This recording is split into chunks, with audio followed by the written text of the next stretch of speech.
தேவனுடைய வார்த்தைக்காக ஜெபம் பண்ணுவோம். மகா இரக்கமுள்ளவரே, உம்முடைய பரிசுத்தமுள்ள அதிசயமான நாமத்தை இந்த நேரத்திலும் உயர்த்துகிறோம். அப்பா, இந்த நல்ல நாளை கர்த்தாவே நீர் எங்களுக்கு ஆசீர்வதித்து தந்தபடினால் உமக்கு நன்றி. எந்த தடையும் இல்லாமல் ஒன்று கூடி வரத்தக்கதா எல்லா வழிகளையும் திறந்து தந்தீரே, உமக்கு கோடி ஸ்தோத்திரம் ஆண்டவரே. தகப்பனே, தொடக்கத்திலிருந்து முடிவு வரைக்கும் இந்த ஆராதனையில் நீர் கூட இருந்து எங்களை நடத்த வேண்டும் என்று ஜெபிக்கிறோம். பரிசுத்த ஆவியானவரை பேசுகிற ஒவ்வொரு வார்த்தையும் மனுஷனுடைய சத்தமாய் அல்ல, மனுஷனுடைய சித்தமாகவும் அல்ல, நீர் தெளிவாக பேச வேண்டும் என்று ஜெபிக்கிறோம். ஐயா, அடியனை மறைத்து கொள்ளுகிறேன். இந்த இடம் முழுவதுமாய் பரிசுத்த ஆவியானவர் பலமாய் அசைவாடி உம்முடைய பிரசன்னத்தை உணரக்கூடிய அளவுக்கு நிறைந்த நாளிலும் பெரிய காரியத்தை செய்ய வேண்டும் என்று சொல்லி ஜெபிக்கிறோம். நஸ்ரனாகிய இயேசுவின் நாமத்தில் ஜெபிக்கிறோம் ஜீவனுள்ள நல்ல பிதாவே, ஆமென். ஹல்லேலூயா. கர்த்தர் நல்லவர். லூக்கா எழுதின சுவிசேஷ புத்தகத்தை எடுத்துக்கொள்வோம்.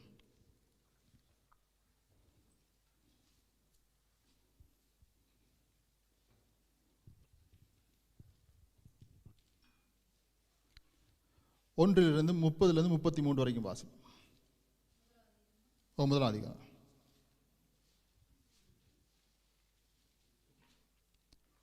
முதலாம் அதிகாரம் 30 33 வரைக்கும்.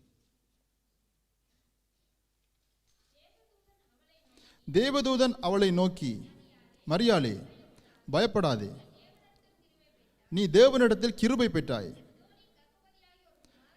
இதோ நீ கர்ப்பவதியாகி ஒரு குமாரனை பெறுவாய். அவருக்கு இயேசு என்று பெயரிடுவாயாக. வாசிங்க. அவர் பெரியவராயிருப்பார். அவர் பெரியவராயிருப்பார்.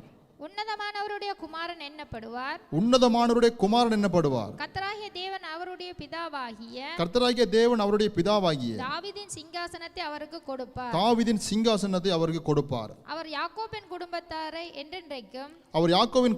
என்றென்றைக்கும் அரசாளுவார். அவருடைய ராஜ்யத்துக்கு முடிவிராது என்றார். அவருடைய ராஜ்யத்திற்கு முடிவிராது என்றான். ஹல்லேலூயா. தேவதூதன் மரியாளுடைய வீட்டிற்குள் பிரவேசித்து இயேசுவினுடைய பிறப்பை முன் அறிவிப்பதை இந்த வசனம் சொல்லுகிறது. அது சொன்ன தேவதூதன் ஒரு காரியத்தை சொல்லுகிறார். அவருக்கு இயேசு என்று பெயரிடுவாயாக, அவர் பெரியவராய் இருப்பார். அவர் என்றைக்குமே பெரியவராக இருப்பார். அடிமை ரூபம் எடுத்து இந்த உலகத்தில் இறங்கி வந்தாலும் அவர் சாதாரணமானவர் அல்ல. மேலிருந்தாலும் பெரியவர் தான், கீழிருந்தாலும் பெரியவர் தான். அவர் என்றைக்குமே பெரியவர். அன்பானவர்களே, நான் உங்களை தெரிந்து கொண்டேன் என்று சொன்ன இயேசு சாதாரணமானவர் அல்ல. நம்மை தெரிந்த கர்த்தர் மகா பெரியவர். விவரிக்க முடியாத அளவுக்கு அவர் மகா பெரியவராக இருக்கிறார். அந்த தேவன் நம்முடைய வாழ்க்கையில் பெரிய காரியங்களை செய்ய விரும்புகிறவர். அற்புதமான செயல்களை நம்முடைய வாழ்க்கையில் செய்ய விரும்புகிறவர். இயேசு இந்த உலகத்தில் இருந்த நாள் முழுவதும் அவர் செய்தது எல்லாமே அற்புதம், அதிசயம். அவர் ஊழியம் செய்த எல்லா நாட்களிலுமே பெரிய காரியத்தையே கர்த்தர் செய்தார். மனிதனால் செய்ய முடியாத காரியங்கள் அனைத்தையும் கர்த்தர் செய்து முடித்தார். மனிதனால் கைவிடப்பட்ட காரியங்கள் அனைத்துக்கும் தேவன் ஒரு முடிவை உண்டாக்கினார். மரித்து 4 நாள் ஆனாலும், கைவிடப்பட்ட நிலையில் ஒரு சரீரம் நாறி போகிற நிலையில் இருந்தாலும், இயேசு உயிர் கொடுத்து எழுப்பி தான் சர்வ வல்லமை உள்ள கர்த்தர், ஜீவன் அதிபதி என்பதை வெளிப்படுத்தினதை நாம் பார்க்கிறோம். அந்த அன்பான தேவன், அந்த பெரிய தேவன் நம்மோடு கூட இருக்கிறார். நம்மை அழைத்த கர்த்தர் பெரியவர் என்பதை நாம் ஒரு நாளும் மறக்கக்கூடாது. நம்முடைய வாழ்க்கையில் சில சூழ்நிலையில் நாம் சோர்ந்து போகிறதுக்கு காரணம் என்னென்றால், நம்முடைய வாழ்க்கையில் பிரச்சனையை பெரிதாக பார்க்கிறது, இயேசுவினுடைய வல்லமையை சிறிதாக பார்க்கிறது நிமித்தம்தான். நாம் சோர்ந்து போகிறதுக்கு காரணமே அதான். பிரச்சனையை பெரிதாக பார்க்கிறோம், இயேசுவை ஒரு சிறிதாக பார்க்கிறோம். ஏனென்றால் தேவன் இந்த அளவுக்கு என்னுடைய வாழ்க்கையில் வந்து அந்த காரியத்தை செய்வார் என்கிற அந்த விசுவாசம் நம்முடைய உள்ளத்தில் இருக்கிறது கிடையாது. அதன் நிமித்தம் தான் நம்முடைய வாழ்க்கையில் தேவனால் தெரிந்து கொள்ளப்பட்ட ஒரு மனிதனாக, ஒரு மனுஷியாக இருந்தாலும் சோர்வு வருகிறதுக்கு காரணம். அன்பானவர்களே, பிரச்சனையை நம்முடைய வாழ்க்கையில் என்ன செய்யணும்? சிறிதாக பார்க்க வேண்டும். இயேசுவை நம்முடைய வாழ்க்கையில் பெரியவராக பார்க்க வேண்டும். எல்லா காரியங்களும் இயேசுனுடைய பாதத்திற்கு கீழாகத்தான் இந்த உலகத்தில் இருக்கிறது. இந்த உலகத்தில் உள்ள எல்லா படைப்புகளும் இயேசுவினுடைய வார்த்தையினால் உண்டானவைகள் என்பதை ஒரு நாளும் நாம் மறக்கக்கூடாது. இந்த உலகத்தில் உண்டான அனைத்தும் இயேசுவினுடைய வார்த்தையில் உண்டானவைகள். அவர்தான் எல்லாவற்றையும் உண்டாக்கினவர். அப்படி என்றால் இந்த உலகத்தில் உள்ள எல்லா பிரச்சனைக்கு மேலாக நின்று தேவன் எல்லாவற்றையும் செய்ய வல்லமை உள்ளவர் என்பதை நம்முடைய வாழ்க்கையில் ஒரு நாளும் மறக்கவே கூடாது. ஒரு நாள் நம்முடைய வாழ்க்கையில் மறக்கவே கூடாது. அன்பானவர்களே, இயேசு மகா பெரியவர். எல்லா விதமான காரியங்களும் நம்முடைய வாழ்க்கையில் சந்திக்க போதுமான கர்த்தர். இன்றைக்கு சில சூழ்நிலையில் ஜெபிக்க முடியாமல் போகிறதுக்கு காரணம், வேதத்தை வாசிக்க முடியாமல் போகிறதுக்கு காரணம் என்னென்றால் நம்முடைய வாழ்க்கையில் வருகிற சோர்வு. ஏதோ ஒரு பிரச்சனை நம்முடைய வாழ்க்கையில் வந்து நெருக்கி நம்மை தாக்க முற்படுகிற நேரத்தில் இயேசுவை நம்ம சிறிதாக நாம் நினைத்துக் கொள்கிறோம். ஏதோ காய்ச்சலுக்கும் தலைவலிக்கும் தான் தேவன் நமக்கு சுகத்தை தருவார்ன்றது போல நம்ம சிந்திக்கிறோம். தேவன் இயற்கைக்கு அப்பாற்பட்ட காரியங்களை செய்ய கர்த்தர் இன்றைக்கும் ஆயத்தம் உள்ளவர். இன்றைக்கும் தேவன் தயாராகவே கர்த்தர் இருக்கிறார். இயேசு இன்றைக்கு நம்முடைய வாழ்க்கையில் அதை செய்ய வல்லமை உள்ளவராக இருக்கிறார். செங்கடலை பிறந்தது போல இன்றைக்கு வாழ்க்கையில் எதெல்லாம் தடையாக இருக்கிறதோ இயற்கைக்கு அப்பாற்பட்ட விதத்தில் அந்த தடைகள் எல்லாம் விளக்குறதற்கு கர்த்தர் ஆயத்தம் உள்ளவராக இருக்கிறார். ஆனால் என்ன பிரச்சனை என்றால் தேவன் எதிர்பார்க்கிற பெரியவர் என்கிற ஒரு விசுவாசம் நம்முடைய வாழ்க்கையில் இருந்தால் தான் நாம் அதை அனுபவிக்க முடியும். இயேசு பெரியவர் என்று சொல்லக்கூடிய அந்த அனுபவம் நம்முடைய வாழ்க்கையில் இருக்கணும். அந்த விசுவாசம் நமக்குள் இருந்தால் தான் இந்த காரியங்கள் எல்லாவற்றையும் நம்முடைய வாழ்க்கையில் தேவன் செய்ய வல்லமை உள்ளவராக இருப்பார். நீங்க பாருங்க, ஷாத்ராக் மேஷாக் ஆபேத்நேகோ ஒரு வசனம் சொல்லுகிறது தானியேல் 3ஆம் அதிகாரத்தில். அவர்களை பிடித்து அக்கினி சூளையிலே கொண்டு போய் போட போகிற சூழல் அவங்க சொல்லுகிற வார்த்தையை பாருங்க. நாங்கள் ஆராதிக்கிற தேவன் எங்களை தப்புவிக்க வல்லவராயிருக்கிறார். எரிகிற அக்கினி சூளைக்கும் ராஜாவாய் உம்முடைய கைக்கு நீங்களாக்கி எங்களை விடுவிப்பார். எப்படி அறிக்கை பண்ணுகிறார்கள் பாருங்கள். கண்ணுக்கு முன்பதாக எரிகிற அக்கினி சூளை கண்ணுக்கு முன்னால் எரிஞ்சு கொண்டிருக்கிறது. இவங்க மட்டும் அந்த பொற்சிலையை பணிந்து கொள்ள விட்டால் நிச்சயமாக அவருடைய கட்டளையின்படி என்ன செய்வார்கள்? தூக்கி எறியப்படுவார்கள் அக்கினிக்குள். ஆனா அந்த நிலை வந்தாலும் அவர்கள் என்ன எப்படி அறிக்கை பண்றாங்க பாருங்க. நாங்கள் ஆராதிக்கிற தேவன். 3 பேரும் ஒரே அறிக்கையை பண்ணுகிறார்கள். எப்பவும் சரியான ஆளோட நம்ம சரியா சேர்ந்திருந்தா தான் அந்த விசுவாசம் நமக்குள் இருக்கும். அந்த 3 பேருமே பின்வாங்கல, ஒரே அறிக்கையை பண்ணுகிறார்கள். 2 பேர் சொல்லி ஒருத்தன் பின்வாங்கி போனான்னு பார்க்க முடியாது. 3 பேரும் ஒரே அறிக்கையை பண்ணுகிறார். நாங்கள் ஆராதிக்கிற தேவன். விசுவாசம் உள்ள மனுஷனுடைய சேர்ந்தா நமக்குள்ள ஒரு விசுவாசம் வரும். எப்பவுமே நாங்கள் ஆராதிக்கிறதே எங்களை தப்புவிக்க வல்லவர். அவர் தப்புவிக்க வல்லவர். எரிக்கிற அக்கினி சூளை என்று சொல்லுகிறார்கள். எரிக்கக்கூடிய அக்கினி சூளையில எப்படி நம்முடைய வாழ்க்கையை கொண்டு எரிக்கலாம் என்று சொல்லிதான் சத்ரு இன்றைக்கு வரைக்கும் போராடுது. எரிக்கக்கூடிய ஒரு வல்லமை, எரிக்கக்கூடிய ஒரு பிரச்சனை நம்முடைய வாழ்க்கையில் எப்பொழுதுமே ஒரு அக்கினி பற்றி எரிந்து கொண்டிருக்கிறது என்பதை ஒரு நாளும் மறக்க கூடாது. எப்படியும் எங்களை சாம்பலாக்க வேண்டும் என்பதில் பிசாசு கண்ணும் கவனமா இருக்கணும், மறக்கவே கூடாது. சரியான கவனமா இருக்கிறான். அதனாலதான் நம்முடைய வாழ்க்கையில் அக்கினிமயமான பிரச்சனை வருகிற நேரத்தில் அந்த வெப்பம் தாங்க முடியாமல் ஏதோ ஒரு மூளையில போய் இருக்கிறதுக்கு காரணமே. ஆனா அவங்க சொல்லுகிறார்கள், நாங்கள் ஆராதிக்கிற தேவன் எங்களை தப்புவிக்க வல்லவர். எங்களை தப்புவிக்க வல்லவர். எவ்வளவு ஒரு ஆணித்தரமான ஒரு அறிக்கை பண்ணுகிறார்கள். நல்லா கவனிங்க. இன்றைக்கு இதே மாதிரி ஒரு அக்கினி நம்முடைய வாழ்க்கையில் கண்ணுக்கு முன்னால் இருக்குமெண்டா இந்த அறிக்கையை நம்முடைய வாழ்க்கையில் சொல்ல முடியுமா, இல்லாட்டி செய்ய முடியுமா? பிரச்சனை வர்றதுக்கு முதல் ஏதோ ஒரு அறிக்கை, விசுவாச அறிக்கை நம்முடைய வாழ்க்கையில் செய்வோம். ஆனா பிரச்சனை வந்த பிற்பாடு ஏதோ ஒரு விதத்தில் ஒரு சோகம், ஒரு இயலாத தன்மை, ஏதோ தேவனை விட்டு தூரப்படுத்தக்கூடிய எண்ணங்கள், சிந்தனைகள் வந்து ஏதோ ஒரு விதத்தில் நம்ம தூரம் போயிருவோம். அப்ப இப்படிப்பட்ட விசுவாசம் இவர்களுக்குள் வந்ததற்கு காரணம் என்னென்றது வந்தது? அதற்கு அவங்க சொல்லுகிற ரகசியம் என்ன தெரியுமா? அந்த விசுவாசத்துக்குரிய ரகசியம், நாங்கள் ஆராதிக்கிற தேவன் என்று சொல்லுகிறார்கள். அவர்கள் ஆராதித்த அந்த ஆராதனை வந்து சும்மா இல்ல, ஆவியோடும் உண்மையோடும் ஆராதித்த ஆராதனை. நம்ம எங்க இருந்தாலும் நம்ம ஆராதிக்கிற நேரத்தில் நம்ம ஆராதிக்கிற கர்த்தர் நம் நடுவில் இருக்கிறார் என்பதை மறக்கவே கூடாது. அந்த உணர்வு, அந்த பிரசன்னம் நமக்குள் இருக்க வேண்டும். எந்த இடத்துல நம்ம ஆராதனை செய்தாலும், இந்த இடத்துல நாம் வந்து ஆராதனை செய்தாலும், நான் ஆராதித்த இந்த அரை மணி நேரத்துக்குள் தேவனுடைய பிரசன்னத்தை நான் உணர்ந்தேன் என்று சொல்லக்கூடிய ஒரு ஆவியோடு உண்மையோடு ஒரு ஆராதனையாக அது இருக்க வேண்டும். அந்த ஆராதனுடைய பிரசன்னம் தான் அவர்களுக்குள் கிரியை செய்கிறது. அவர்கள் ஆராதித்த அந்த ஆராதனை, அந்த பிரசன்னம் அவர்களுக்கு இருக்கிறபடியால் 100க்கு 100% தெரியும், நான் ஆராதிக்கிற கர்த்தர் என்னை தப்புவிக்க வல்லவர். அன்பானவர்களே, தேவனுடைய பிரசன்னத்தை உணர்ந்து நாம் வரவேற்கிற நேரத்தில் தான் அதை பெற்றுக்கொள்ள முடியும். எப்பையும் இடம் கொடுத்தா தேவன் கிரியை செய்ய இன்றைக்கும் வல்லமை உள்ள கர்த்தர். தாகம் உள்ளவன் மேல் தண்ணீரை ஊற்றுவேன் என்று சொன்ன கர்த்தர். தாகத்தோடு அவருடைய சமூகத்தில் வந்து எதை கேட்டாலும் அவர் தருகிறதற்கு அவர் ஆயத்தம் உள்ள கர்த்தர். இந்த இடத்துல வந்து நம்ம தேவனுடைய செய்தியை கேட்கிற நேரத்தில் வந்து ஒரு 10 நிமிஷம் கூட போகல, ஏதோ ஒரு சோர்வினுடைய வல்லமை நமக்குள் கிரியை செய்கிறது என்றால் ஒன்றை மட்டும் விளங்கிக் கொள்ள வேண்டும், தேவனுடைய பிரசன்னம் என்னை நிரப்பவில்லை. கர்த்தருடைய பிரசன்னம் நிரப்பாதது நிமித்தம் தான் ஒரு 2 நிமிடம் 3 நிமிடம் போன பிற்பாடு எனக்கு சோர்வு வருகிறதுக்கு காரணம். 5 நிமிஷம் கூட போகல, பக்கத்தில் இருக்கிறவனை சுற்றி பார்க்கிறேன்டா, தேவனுடைய பிரசன்னம் என்ன நிரப்பல்ல. உண்மையாகவே ஆவியோடும் உண்மையோடும் தேவனுடைய சமூகத்தில் வந்த அந்த பிரசன்னம் வேண்டும் என்று கேட்கிற நேரத்தில் கர்த்தர் பிரசன்னத்தினால் நிரப்புவார். அந்த பிரசன்னம் எனக்குள் நிரப்பப்படுகிற வேளையில் 2 மணி நேரம் 3 மணி நேரம் இல்ல, 3 நாள் கூட பிரசங்கத்தை கேட்க நாம் ஆயத்தம் உள்ளவராக இருப்போம். இயேசுவினுடைய பிரசங்கத்தை 3 நாள் ஜனங்கள் எல்லாம் உட்கார்ந்து கேட்டார்கள் என்று சொல்லி வேதம் சொல்லுகிறது. யாரும் இங்கேயும் அங்கேயும் எழும்பி போகவில்லை என்று வேதம் சொல்லுகிறது. எங்கேயும் பார்க்க முடியும். இயேசுதான் ஒரு வார்த்தை சொன்னால் 3 நாளாய் சாப்பிட ஒன்றுமில்லாது இருக்கிறார்கள், இந்த ஜனங்களுக்காக நான் பரிதபிக்கிறேன் என்று இயேசு சொன்னார். 3 நாள் என்னென்று 3 நாள் அந்த ஜனங்கள் இந்த பிரசங்கத்தில் உட்கார்ந்து இருந்தார்கள். சாப்பிட ஒன்றும் இல்லாதிருந்தும் என்னென்று தேவனுடைய சமூகத்தில் இருந்தார்கள். அதற்கு காரணம் என்ன? பிரசன்னம். கர்த்தருடைய பிரசன்னம், இயேசுவினுடைய பிரசன்னம். அந்த பிரசன்னத்தை உண்மையாக வாஞ்சித்து ஏக்கத்தோடு நின்றபடினால் அந்த பிரசன்னம் அவர்களை நிரப்பினது. அந்த பிரசன்னத்தின் நிமித்தம் 3 நாள் டைம் போனது கூட தெரியல, நேரம் போனது கூட தெரியல. ஜனங்கள் உட்கார்ந்து இயேசுவுடைய வார்த்தையை கேட்டுக்கொண்டிருக்கிறார்கள். பிரசன்னம், அந்த பிரசன்னம் இன்றைக்கு நம்முடைய வாழ்க்கையில தேவை. அன்பானவர்களே, தேவனுடைய சமூகத்துக்கு வந்தால் அந்த பிரசன்னம் நம்மை நிரப்ப வேண்டும். அந்த பிரசன்னம் நம்மோடு இருந்தால் எந்த பிரச்சனையும் நம்மால் எதிர்த்து நிற்க முடியும். ஏனென்றால் அந்த பிரசன்னம் நமக்குள் இருக்கிறது, கிரியை செய்து கொண்டே இருக்கும், நம்மோடு பேசிக்கொண்டே இருக்கும்.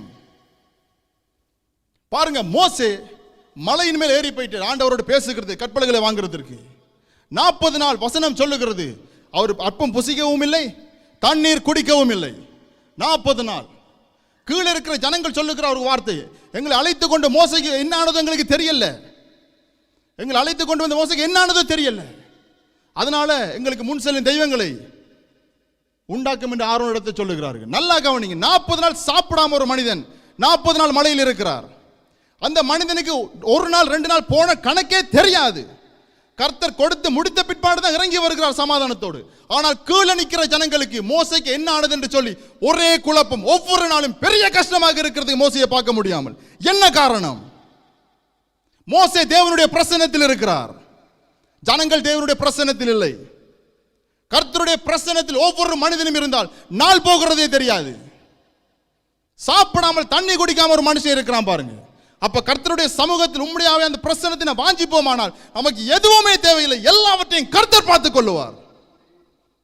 அந்த பிரசன்னத்தை நம்முடைய வாழ்க்கையில் வாஞ்சிக்க வேண்டும். அந்த பிரசன்னம் நம்மோடு இருந்தால் எதையுமே செய்ய முடியும். இந்த 3 இளைஞர்கள் அதை எடுத்துக்கொள்ளும். தானியேல் புஸ்தகம் அவருக்கு எடுத்துக்கொள்ளுங்க. தானியேல் புஸ்தகம் அந்த 3ஆம் அதிகாரத்தை பாருங்க, 17. நாங்கள் ஆராதிக்கிற எங்கள் தேவன் எங்களை தப்புவிக்க வல்லவராய் இருக்கிறார். அவர் எரிகிற அக்கினி சூளைக்கும் ராஜாவாகிய உம்முடைய கைக்கும் நீங்களாக்கி விடுவிப்பார். விடுவிக்காமற் போனாலும் நாங்கள் உம்முடைய தேவர்களுக்கு ஆராதனை செய்வதும் இல்லை, நீர் நிறுத்தின பொற்றிலே பணிந்து கொள்வதும் இல்லை என்கிறது ராஜாவாகிய உமக்கு தெரிந்திருக்க கடவது என்றார்கள். ராஜாவாகிய உமக்கு தெரிந்திருக்க கடவது என்று சொல்லுகிறார்கள். நேபுகாத்நேச்சர் சாதாரண ஒரு மனுஷனா? பல தேசங்களுக்கு அதிபதியாக இருக்கிற ஒரு மனிதன். பாபிலோன் சாம்ராஜ்யம் அவனுடைய கையில் இருக்கிறது. அந்த ராஜாவை எதிர்த்து இந்த 3 பேரும் பேசுகிறார்கள். இந்த தைரியம் என்னென்று இவங்களுக்குள் வந்தது? தேவனுடைய பிரசன்னம். கர்த்தருடைய பிரசன்னத்தின் நிமித்தமே இப்படிப்பட்ட ஒரு தைரியமான காரியத்தை பேசுகிறார்கள். பாருங்க, நம்முடைய வாழ்க்கையில் எவ்வளவு போராட்டங்கள் வந்தாலும் தேவனுடைய பிரசன்னம் இருக்குமானால் எப்படிப்பட்ட அதிகாரியோடும் நாம் தைரியமாக பேச முடியும். அதற்கு காரணம் என்ன? கடைசியில் வெற்றி எனக்குத்தான். தேவனால் பிறப்பதெல்லாம் உலகத்தை ஜெயிக்கும். நம்முடைய விசுவாசமே உலகத்தை ஜெயிக்கிற ஜெயம் என்ற வசனம் சொல்லுகிறது. கர்த்தருடைய பிரசன்னம் நமக்குள் இருக்குமானால் எப்படிப்பட்ட ராஜா நமக்கு எதிராக எழும்பி என்ன காரியத்தை நமக்கு விரோதமாய் பேசினாலும் அவனுக்கு விரோதமாய் பேசக்கூடிய அளவுக்கு நம்முடைய வார்த்தையை கர்த்தர் கனம் பண்ணுவார். அந்த வசனம் சொல்லுது பாருங்க, அடுத்த வசனம் சொல்லுது பாருங்க, 20வது வசனம். சாத்ராக் மேசாக் ஆபேத்நேகோ என்பவர்களை எரிகிற அக்கினி சூளையிலே போடுவதற்கு அவர்களை கட்டும்படி தன் இராணுவத்திற்கும் பலசாலிகளாகிய புருஷருக்கு கட்டளையிட்டான். பாருங்க, பலசாலியான ஆட்களை தெரிந்தெடுத்து அவருடைய கைகள் என்ன செய்தார்கள்? கட்டினார்கள். கலட்டவே முடியாது, அவர்களால் கலட்டவே முடியாத அளவுக்கு விசேஷமான ஒரு கட்டு அவர்களுக்கு. அந்த கட்டை கூட கர்த்தர் அறுத்தறிந்ததை பார்க்கலாம். கர்த்தருடைய பிரசன்னம் நமக்குள் இருக்குமானால், கர்த்தர் பெரியவர் என்ற ஒரு விசுவாசம் நமக்குள் இருக்குமானால், உங்களை கட்டுகிறதற்கு எந்த அந்தகார சங்கிலிகளாலும் ஒரு நாளும் முடியாது, ஒரு நாளும் கட்டவே முடியாது. அதற்கு காரணம் என்ன? நீங்கள் விடுதலை பெற்றவர்கள். கர்த்தர் விடுதலையாக்கின மனிதனை ஒரு நாளும் பிசாசு கட்டவே முடியாது. கர்த்தர் ஒரு மனிதனுக்கு சமாதானத்தை கொடுக்கிற நேரத்தில் அந்த சமாதானத்தை எடுக்கிறதுக்கு சாத்தானுக்கு இடமே இல்லை. கட்டினார்கள், ஒன்றும் செய்ய முடியாமல் போனது. எப்பவுமே சோதனை, அக்கினிமயமான சோதனை நம்முடைய வாழ்க்கையில் வருகிறதுக்கு காரணம் என்ன தெரியுமா? அதையும் நேபுகாத்நேச்சர் அவருடைய வாயினாலே சொல்லுகிறான். பாருங்க, 15 வசனத்தில் 15 வசனத்தை வாசிங்க. இப்போதும் எக்காலம், நாகசுரம், கிண்ணரம், வீணை, சுரமண்டலம், தம்புரு முதலான சகலவித கீத வாத்தியங்களின் சத்தத்தை நீங்கள் கேட்கும்போது தாழ விழுந்து, நான் பண்ணி வைத்த சிலையை பணிந்து கொள்ள ஆயத்தமாக இருந்தால் நல்லது. பணிந்து கொள்ளாதிருந்தீர்களே ஆகில் அந்நேரமே எரிகிற அக்கினி சூளை நடுவிலே போடப்படுவீர்கள். உங்களை என் கைக்கு தப்புவிக்க போகிற தேவன் யார் என்றான். அவன் சொல்லுகிற வசனத்தை பாருங்க, என்ன சொல்லுகிறான்? நான் பண்ணி வைத்த சிலையை பணிந்து கொள்ள ஆயத்தமாக இருந்தால் நல்லது, பணிந்து கொள்ளாதிருக்க அந்நேரமே எரிக்கிற அக்கினி சூளையில நடுவிலே போடப்படுவீர்கள். பாருங்க, எப்பவுமே தாழ விழணும்ன்றதுல சத்துரு எப்பவுமே கவனமா இருக்கு. நம்முடைய வாழ்க்கையில் வருகிற நெருக்கத்திற்கு எல்லா காரணம் என்ன? மூல காரணம் யோசிச்சு பார்த்தீங்கன்னா, எப்பவுமே நம்ம தாழ விழணும். தலை நிமிந்து நிற்கக்கூடாது, தலை நிமிந்து நடக்கக்கூடாது. எல்லா காரியத்திலையும் நம்முடைய தலை அப்படி கீழே குனிஞ்சிருக்கணும். ஆனால் தேவன் நம்முடைய தலையை நிமிர பண்ணுகிறவர். கர்த்தர் நம்முடைய தலையை நிமிர பண்ணுகிறபடினால சோதனை நேரத்தில் கர்த்தர் சொல்லாமலேயே சில தீர்மானத்தை நம்முடைய வாழ்க்கையில் எடுக்கணும். தேவன் எல்லாவற்றிலும் பக்கத்தில் நின்று தேவன் நம்மோடு பேசிக் கொண்டிருக்க மாட்டார். தேவன் பேசின ஏராளமான வாக்கு தத்தம் வேதத்தில் உண்டு. அதில் நம்முடைய சூழ்நிலைக்கு ஏற்ற ஒரு வாக்கு தத்தத்தை எடுத்து விசுவாசத்தோடு ஜெபம் பண்ணினார். எந்த இடத்தில் நம்முடைய தலை தாழ்த்தப்பட நினைக்கிறதோ அதே இடத்தில் தலையை கர்த்தர் நம்முடைய வாழ்க்கையை நிமிர பண்ணுவார். நம்முடைய தலையை கர்த்தர் உயர்த்துவார். அது எப்படிப்பட்ட அக்கினியாக இருந்தாலும் ஒரு நாளும் ஒன்றும் சேதப்படுத்தாது. அவர்களை பிடித்து பாருங்க, அக்கினியில் தூக்கி எறிந்தார்கள், அக்கினியின் வாசம் அவர்களை வீசவே இல்லை என்று வேதம் சொல்லுகிறது. அவர் போடுற எந்த ஆடையும் கருகி போகவே இல்லை. எப்படி உள்ள போனாங்களோ அதே மாதிரி வர்றாங்க. எந்த சேதமும் வர்றதுக்கு கர்த்தர், எந்த இழப்புகள் வர்றதுக்கும் கர்த்தர் ஒரு நாளும் எங்களுடைய குடும்பத்தை தேவன் இடம் கொடுக்கவே மாட்டார். ஒரு நாள் இடம் கொடுக்க மாட்டார். ஒன்றை சேதப்படுத்த முடியாது. சாத்தான் மின்னலை போல விழுகிறதை கண்டேன், ஆனாலும் ஒன்றும் உங்களை சேதப்படுத்துவதே இல்லை. சேதப்படுத்தக்கூடாது என்றால் விசுவாசமான வார்த்தைகளை அறிக்கை பண்றதுக்கு நம்ம தயாராக இருக்கணும். பிரச்சனை வருதா, அந்த பிரச்சனை மேற்கொள்ளக்கூடிய ஒரு தைரியமான ஆளை நம்ம இருக்கணும். ஏன் தைரியம் இருக்கணும் என்றால், பெரியவர் என்னோடு கூட இருக்கிறார். நான் தனியே இல்லை, தனியே என்றால் தான் நான் யோசிக்கணும். என்னோடு கூட இருக்கிறவர் மகா பெரியவர். நேபுகாத்நேச்சர் பல தேசங்களுக்கு தான் அதிபதி. நம்முடைய ஆண்டவர் சர்வலோகத்துக்கு அதிபதியானவர். அவர் மகா பெரியவர். நேபுகாத்நேச்சருடைய ஜீவ சுவாசத்தோட கரத்தில் வைத்திருக்கிற கர்த்தர். கண்ணை மூடி முழிக்கிறதுக்கு ஆண்டவர் வழி எடுத்துனா இங்கே செத்தவன் போல விழுந்துருவான். இந்த உலகத்தில் வர எல்லா பிரச்சனையும் அப்படித்தான், எல்லாம் கர்த்தருடைய கரத்தில் இருக்கிறது. இந்த உணர்வு, இந்த விசுவாசம் நமக்குள் இருந்தால் நம்ம யாரும் அசைக்கவே முடியாது.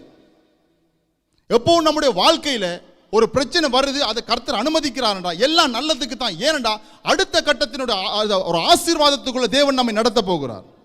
தொடக்கத்திலே நம்ம கண்டு பின்வாங்கி போயிட்டோம், நமக்கண்டு வைத்திருக்கிற ஆசீர்வாதத்தை சுதந்திரிக்க முடியாமல் போயிடும். நீங்க பாருங்க, நேபுகாத்நேச்சர் அவர்களோட பேசுகிறாங்க, விசுவாச வார்த்தையை பேசுகிறாங்க, அற்புதம் நடக்கல. கையை பிடிச்சி கட்டுறாங்க, அற்புதம் நடக்கல. தூக்கி கொண்டு போறாங்க, அற்புதம் நடக்கவே இல்லை. அப்போ கூட ஆண்டவர் விடுவிக்கல. எப்போ விடுவிக்கிறாரு? அக்கினியில வச்சு ஆண்டவர் விடுவிக்கிறார்.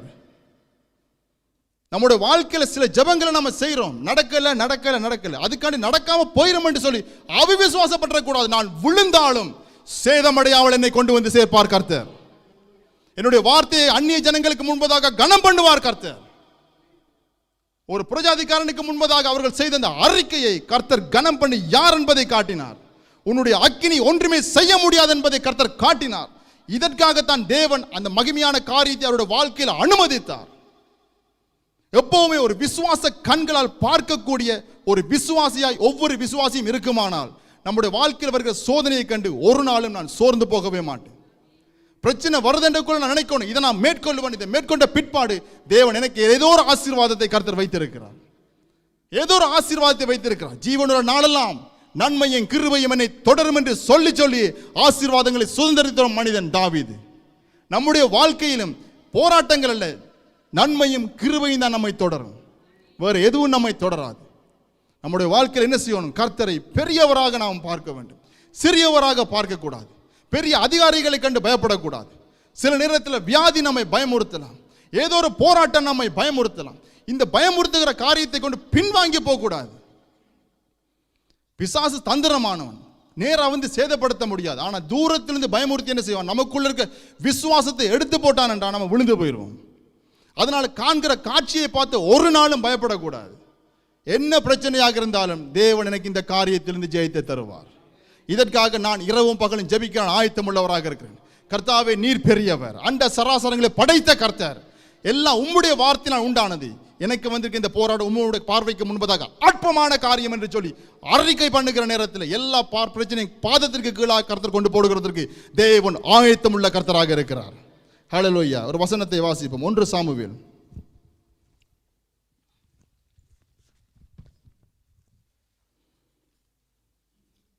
17ஆம் அதிகாரம்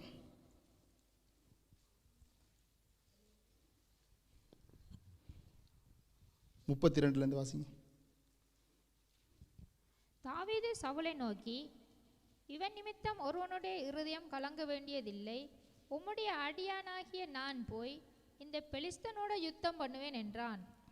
அப்பொழுது சவுல் தாவீதை நோக்கி, நீ இந்த பெலிஸ்தனோட எதிர்த்து யுத்தம் பண்ண உன்னால் ஆகாது, நீ இளைஞன், அவனோ தன் சிறுவயது முதல் யுத்த வீரன் என்றான்.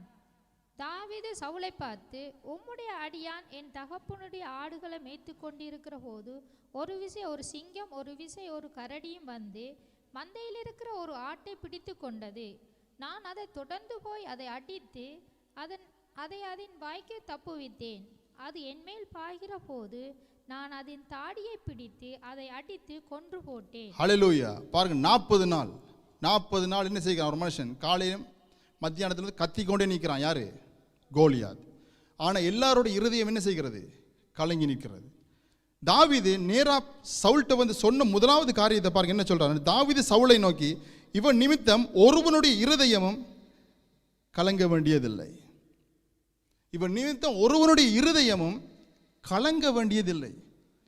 அதே காட்சியை தாவீதும் பார்க்கிறார், மற்றவர்களும் பார்க்கிறார்கள். ஆனால் தாவீதுக்குள்ள கலக்கம் வரல, ஆனால் மற்றவரெல்லாம் கலங்கினார்கள், பயப்பட்டார்கள் என்று சொல்லி வேதம் சொல்லுகிறது. நல்லா கவனிங்க, தேவன் நம்மோடு கூட இருப்பாரானால், பெரியவராக அதுவும் இருப்பாரானால், பிரச்சனைகளை பார்த்து ஒரு நாளும் கலங்கக்கூடாது. பாருங்க, ஒரு கலங்கின தண்ணீருக்குள்ள ஒரு பொருள் நம்ம தேடி எடுக்க முடியாது. ஏன்? அது கலக்கப்பட்டு இருக்கிறது. அதே இது ஒரு தெளிவான தண்ணீரில் நம்ம ஒரு பொருளை என்ன செஞ்சிடலாம்? எடுத்துடலாம். அப்படின்னா கலங்கி போய் நாம் இருந்தால் நம்முடைய வாழ்க்கையில் சரியான முடிவுகளை ஒரு நாளும் எடுக்கவே முடியாது. இயேசு சொன்ன ஒரு காரியம், உங்கள் இருதயம் கலங்காதிருப்பதாக. தேவனிடத்தில் விசுவாசமா இருங்கள், என்னிடத்திலும் விசுவாசமா இருங்கள். அப்படி என்றால் பிரச்சனை வருகிற நேரத்தில் இயேசு என்ன சொல்லுகிறார்? விசுவாசம் உள்ளவனாய் நீ இரு, கலங்கி நிற்காத. கலங்கி நீயோ உன்னுடைய முடிவுகளெல்லாம் தாறுமாறாக கிடக்கும்.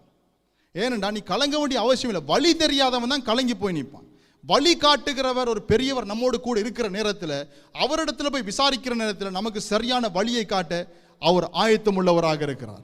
அதனால ஒரு நாளும் நாம் கலங்கவே கூடாது. ஒரு தெளிந்த புத்தி உள்ளவர்களாய் எல்லாவற்றிலும் இருக்க வேண்டும். எதையுமே இனங்கண்டு கொள்ளக்கூடியவர்களாய் சரியான முறையில் இருந்தால் நமக்கு எந்த பிரச்சனையும் வராது. அந்த மனுஷனை பாருங்க, மற்றவர்கள் பார்க்கிற அதே காட்சியை தான் பார்க்கிறார். ஆனால் இந்த மனுஷனுக்குள்ள வந்து ஒரு தெளிவு இருந்தது. அவருடைய பேச்சுக்கள் எல்லாம் ஒரு தெளிவாக இருந்தது. பாருங்க, நான் போவன், அவனை கொன்று போடும், எல்லாவற்றையும் தாவீது ஒரு தெளிவோடு பேசுகிறார். ஒன்று நடக்கல். என்ன? தாவீதுக்கு யுத்தத்தை பற்றி அனுபவமே இல்லை. இதுக்கு முன்னால அவர் யுத்தம் பண்ணினதே கிடையாது. ஒரு இளைஞன், எந்த அனுபவமே இல்லை. ஆனால் அந்த மனிதன் தெளிவாய் நின்று ஒரு ராஜாவோடு பேசிக் கொண்டிருக்கிறார். எப்படிப்பட்ட தெளிவு பாருங்க. நான் போவன், அவனை கொன்று போடும், எல்லாம் தெளிவாக நடக்க போகிறது. அப்படியே தீர்க்க தரிசனமாகவே தாவீது அப்படியே சவுலுக்கு சொல்லுகிறார். அதுக்கு சவுல் என்ன சொல்லுகிறார்? அவன் சிறு வயது முதல் யுத்த வீரன். அதுக்கு இவர் தன்னுடைய அனுபவத்தை சொல்லுகிறார். என்ன, ஆட்டு மந்தையில் ஒரு கரடியும் ஒரு சிங்கமும் ஒரு தடவை என்ன செஞ்சது? ஆட்டை பிடிச்சது. நான் தொடர்ந்து போய் அடித்து பிடிச்சி வெளியே கொண்டு வந்து சொல்லி அவரோட சாட்சியை சொல்லுகிறார். இவருக்கு சொல்றதுக்கு அந்த சாட்சி மட்டும்தான் இருந்தது, வேறு எதுவுமே கிடையாது. வேறு எதுவுமே அவர்கிட்ட இல்லை. என்ற சவுல் விடமாட்டான், ஏதோ சொல்லி தனக்கு முன்னால் போகணுன்றதுக்காண்டி ஒரு சாட்சியை சொல்லுகிறார், தன்னுடைய வாழ்க்கையில் நடந்த அனுபவத்தை சொல்லுகிறார். சொல்லிட்டு சொல்லுங்க, அந்த மிருகத்தை போல தான் இந்த மிருகமும். எப்படிப்பட்ட ஒரு தைரியம் பாருங்க அவருக்குள். ஒரு தெளிவு நம்முடைய வாழ்க்கையில் இருந்தா, நம்முடைய வாழ்க்கையில இதுவரைக்கும் தந்த ஜெயத்தை நாம் சிந்தித்து பார்த்து அடுத்த கட்டத்துக்குள் நாம் நகர்ந்து போவோம். ஏன்டா தெளிவு தேவை. இதுவரைக்கும் தேவன் போன வருடம் எத்தனை நன்மை செய்திருக்கிறார், அதற்கு போன வருடம் எவ்வளவு நன்மைகளை கர்த்தர் நம்முடைய வாழ்க்கையில் செய்திருக்கிறார். இப்ப வருகிற ஒரு பிரச்சனை நிமித்தம் நாம் சோர்ந்து போய் நின்று கலங்கி கொண்டிருக்க வேண்டிய அவசியமே இல்லை. அதுலயும் ஜெயத்தை கர்த்தர் தான் தந்தார், மனுஷன் தரல. மனுஷன் எனக்கு சார்பாக பேசினாலும் மனுஷனுக்கு பின்னால் நின்று கிரியை செய்தவர் கர்த்தர். அதிகாரி நல்லவன் கிடையாது, அவனுடைய இருதயத்தை நல்லபடியாக திறந்து வைத்தவர் கர்த்தர். அப்பவும் கிரியை செய்தது கர்த்தர் தான், இப்பவும் கிரியை செய்ய போகிறதும் கர்த்தர் தான். அப்படி என்று அவர் சொல்லுகிறார். அது மாதிரி ஒரு ஆள் தான் இந்த பெலிஸ்தன். இன்றைய நாளோட இந்த பிரச்சனைக்கு ஒரு முடிவு. தைரியமாக பிரச்சனையை மேற்கொள்ளக்கூடிய ஒரு இருதயம், ஒரு தெளிவு, ஒரு விசுவாசம் தாவீதுக்குள் இருந்தது. நம்முடைய பேச்சும் ஒரு தெளிவான பேச்சா இருக்குமானால், அந்த பேச்சின்படி நம்முடைய வாழ்க்கையில ஒவ்வொரு அடியை நம்முடைய வாழ்க்கையில் எடுத்து வைப்போமானால், வெற்றி என்றைக்கும் உங்களுடையது தான். வெற்றி உங்களுடையது தான், தோல்வி பிசாசனுடையது. எப்பவுமே யுத்தம் துவங்கும், ஆனா வெற்றி என்றைக்குமே கர்த்தருடைய ஜனத்துக்கு தான், தோல்வி என்றைக்குமே பிசாசு தான். ஆனா சத்துருவுக்கு இருக்கிற, பிசாசுக்கு இருக்கிற ஒரு பெரிய ஒரு அவனுடைய சிந்தனையில் ஓடிக்கொண்டிருக்கிற எண்ணம் என்னென்றால், என்றைக்கும் நான் ஜெயிப்பேன் என்ற எண்ணம் அவனுக்குள் இருக்கிறது. அதான் பாருங்க, தேவனுடைய ஜனங்களை ஜெயிக்க முடியாது என்று தெரிந்தாலும் போராடி கொண்டே இருக்கிறதுக்கு காரணம், அவன் போராடுவான், எப்படியாவது நான் ஜெயிப்பேன் என்ற ஒரு நம்பிக்கை அவனுக்குள் இருக்கிறது. ஆனா தேவனுடைய ஜனங்களுக்குள்ள அது இல்லை. ஒரு கட்டத்தை மீறி போகிற நேரத்தில் கைவிட்டுருவோம் சில ஜெபத்தை. நீங்களே சிந்தித்து பாருங்க, எத்தனை ஜெபத்தை நீங்க இதுவரைக்கும் விட்டுருக்கிறீங்க. அதற்கு காரணம் என்ன? இனி அது சரி வராது, காலம் கடந்து போயிட்டு இனி ஜெபித்து பிரயோஜனம் இல்லை. ஆனா ஜெபிச்சு கர்த்தரதை கேட்டிருக்கார், ஆனா காலம் கடந்து போயிட்டு இனி நான் ஜெபிக்க வேண்டிய அவசியம் இல்லை. ஆனா பிசாசை பாருங்க, போராடி கொண்டே இருக்கிறான். ஜெயிப்பன் ஜெயிப்பன் ஜெயிப்பன் என்று சொல்லியே போராடுகிறான். கர்த்தர் நம்மை பார்த்து சொல்லுகிறான், நீ ஜெயிப்பா ஜெயிப்பான். ஆனா நம்ம ஒரு குறிப்பிட்ட நேரத்துக்கு பிற்பாடு பின்வாங்கி போகிறோம். அன்பானவர்களே, இன்றைக்கு உங்களுடைய வாழ்க்கையில் நீங்க ஜெபித்த ஒவ்வொரு ஜெபங்களுக்கும் கர்த்தர் அதற்கு பதிலை தர கர்த்தர் ஆயத்தம் உள்ளவர். எந்த ஜெபத்தையும் ஆண்டவர் மறக்கவே இல்லை.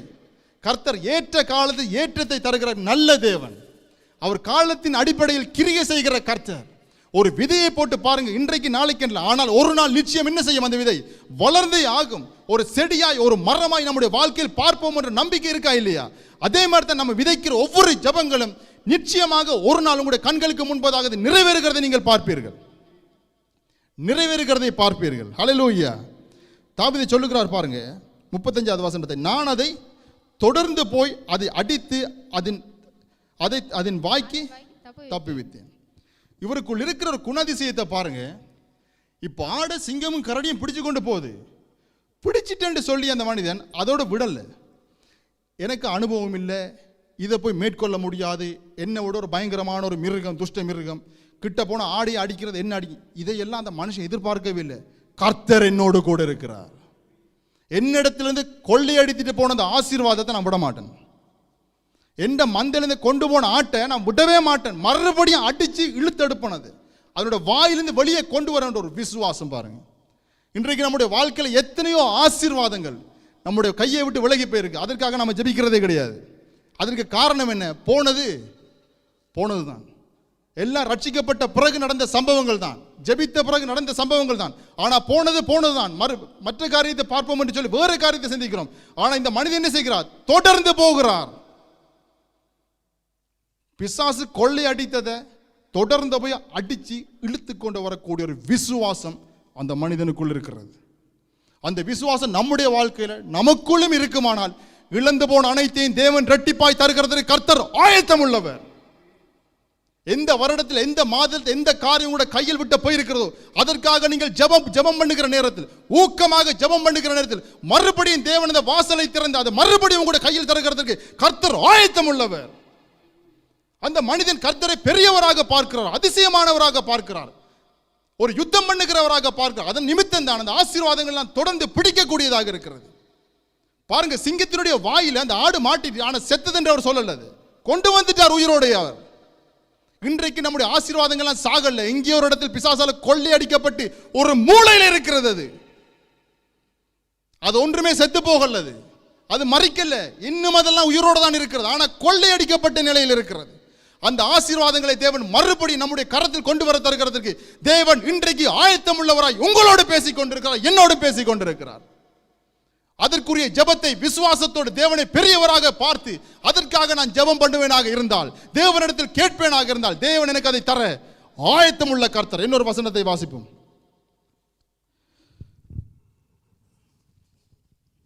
ஒன்று சாமுவேல் 30ஆம் அதிகாரத்தை எடுத்துக்கணும், நேரம் போகிறபடியா டக்குனு 30ஆம் அதிகாரம் 38. அரோவேரில் இருக்கிறவர்களுக்கும் சிம்மோத்தில் இருக்கிறவர்களுக்கும் இல்ல 1 சாமுவேல் 30:8 வசனம். தாவீது கர்த்தரை நோக்கி, நான் அந்த தண்டை பின்தொடர வேண்டுமா, அதை பிடிப்பேனா என்று கேட்டான். அதற்கு அவர், அதை பின்தொடர், அதை நீ பிடித்து சகலதையும் திருப்பிக் கொள்வாய் என்றார். ஹல்லேலூயா. மேல் வசனத்தை வாசிங்க. தாவீது அகிமெலேக்கின் குமாரனாகிய அபியத்தார் என்னும் ஆசாரியனை நோக்கி, ஏபோத்தை என்னிடத்தில் கொண்டு வா என்றான். அபியத்தார் ஏபோத்தை தாவீதினிடத்தில் கொண்டு வந்தான். ஹல்லேலூயா. பாருங்க, சிக்லாக்ல வச்சு தாவீதுக்கு பெரிய ஒரு இழப்பு. எல்லாத்தையுமே அமலேக்கு என்ன செஞ்சிட்டான்? கொள்ளையடிச்சிட்டு போயிட்டான். இவருக்குள் இருக்கிற அந்த குணதிசயத்தை பாருங்க. அந்த சவுல்ட்ட என்ன காரியத்தை சொன்னாரோ, நான் தொடர்ந்து போய் அதை அடித்து பிடித்துன்ற ஒரு வார்த்தை சொன்னார். அதே காரியத்தை இந்த இடத்திலும் அவருடைய வாழ்க்கையில் ஒரு பெரிய ஒரு இழப்பு. எல்லாத்தையுமே கொள்ளையடிச்சிட்டு போயிட்டான். வாசிக்கிறதுக்கு நேரம் மேலோட்டமாச்சோ எல்லாத்தையும் கொள்ளையடிச்சிட்டு போயிட்டான். ஆனா இந்த மனுஷன் என்ன செய்கிறார் பாருங்க, கர்த்தரிடத்துல போய் விசாரிக்கிறார். என்ன விசாரிக்கிறார்? தாவீது கர்த்தரை நோக்கி, நான் அந்த தண்டை பின்தொடர வேண்டுமா, அதை பிடிப்பேனோ என்று கேட்டார். அதற்கு அவர், அதை பின்தொடர், நீ அதை பிடித்து சகலத்தையும். கர்த்தர் என்ன சொல்லுகிறார் பாருங்க. இதான் நான் சொன்னேன், உங்களோட வாழ்க்கையில கொள்ளையடிக்கப்பட்ட ஆசீர்வாதம் இன்னும் உயிரோட தான் இருக்கு. கர்த்தர் என்ன சொல்லுகிறார்? நீ பிடித்து சகலத்தையும். போனதுதான் சொல்லி போட்டு ஊர் பேர் தெரியாம எங்கேயாவது ஓடி போகலாம்னு சொல்லி தாவீது முடிவெடுக்கல. ஏதோ என்னிடத்திலிருந்து கொள்ளையடிச்சிட்டு போனானோ, கொள்ளையடித்த அவலத்தையும் நான் திருப்பி கொண்டு வர போறேன். அவர் எடுத்த முடிவு. அதற்கு முதலாவது என்ன செய்கிறார்? போய் ஜெபம் பண்ணுகிறார், கர்த்தரிடத்தில் விசாரிக்கிறார். கர்த்தர் பெரியவராக இருக்கிறபடியால் கர்த்தர் சரியான ஆலோசனை, போ நீ சகலத்தையும் திருப்பிக் கொள்ளுவாய் என்று கர்த்தர் சொல்லுகிறார். அந்த வார்த்தையின்படியே அந்த மனுஷன் போய் குறிப்பிட்ட ஆட்களோடு யுத்தம் பண்ணி சகலத்தையும் உயிரோடு திருப்பி கொண்டு வந்தார் என்று வேதம் சொல்லுகிறது. அன்பானவர்களே, அது மட்டுமில்ல, அமலேக்கில் இருந்ததை கூட கொள்ளையடித்து கொண்டு வந்தார். இன்றைக்கு நம்முடைய வாழ்க்கையில் பின் தொடர்ந்து அடித்து பிடிக்கக்கூடிய ஒரு விசுவாசம் நமக்குள் இருக்குமானால், தேவன் நம்முடைய வாழ்க்கையில் பெரியவராயிருந்து பெரிய காரியத்தை செய்ய ஆயத்தம் உள்ள தேவனாக இருக்கிறார். ஹல்லேலூயா. கர்த்தர் பெரியவர், ஆண்டவர் மகா பெரியவர். நேரம் போதாதபடினால் கர்த்தருக்கு சித்தமாக இருந்தால் இன்னொரு வேளை இதை மறுபடி நாங்கள் தியானிப்போம். ஆண்டவரே, உமக்கு நன்றி அப்பா. நீர் பேசின வார்த்தைக்காக உமக்கு நன்றி. நீர் எங்களுடைய வாழ்க்கையிலிருந்து ஆண்டவரே தகப்பனே பெரிய காரியத்தை எதிர்பார்க்கிறீர். ஆண்டவர், நாங்கள் பெரிய காரியங்களை சிந்திக்க வேண்டும் என்று நீர் எதிர்பார்க்கிறீர். ஆண்டவரே, இந்த நேரத்தில் நாங்கள் அறிக்கை பண்ணுகிறோம், நீர் மகா பெரியவர். இழந்து போன அனைத்தையும் மறுபடியும் தர நீர் வல்லமை உள்ள தேவன் என்பதை நாங்கள் அறிக்கை பண்ணுகிறோம், விசுவாசிக்கிறோம். மரித்து 4 நாளானாலும் நாறாமல் மறுபடியும் ஒரு புதிய வாழ்க்கையை கொடுத்தது போல, எந்த இடங்களில் ஆண்டவர் எங்களுடைய வாழ்க்கையை பறிக்கப்பட்டதோ அந்த இடத்தில் ஆண்டவரே ஒரு புதிய ஜீவனை தர நீர் ஆயத்தம் உள்ளவராக இருக்கிறேன் என்பதை முழு இருதயத்தோடு விசுவாசிக்கிறோம். அப்பா, நீர் பேசின ஒவ்வொரு வார்த்தைக்காக உமக்கு நன்றி. எல்லா கனத்தையும் மகிமையையும் ஒருவருக்கே செலுத்துகிறோம். இயேசுவின் நாமத்தில் ஜெபிக்கிறோம் ஜீவனுள்ள நல்ல பிதாவே, ஆமென். ஹல்லேலூயா.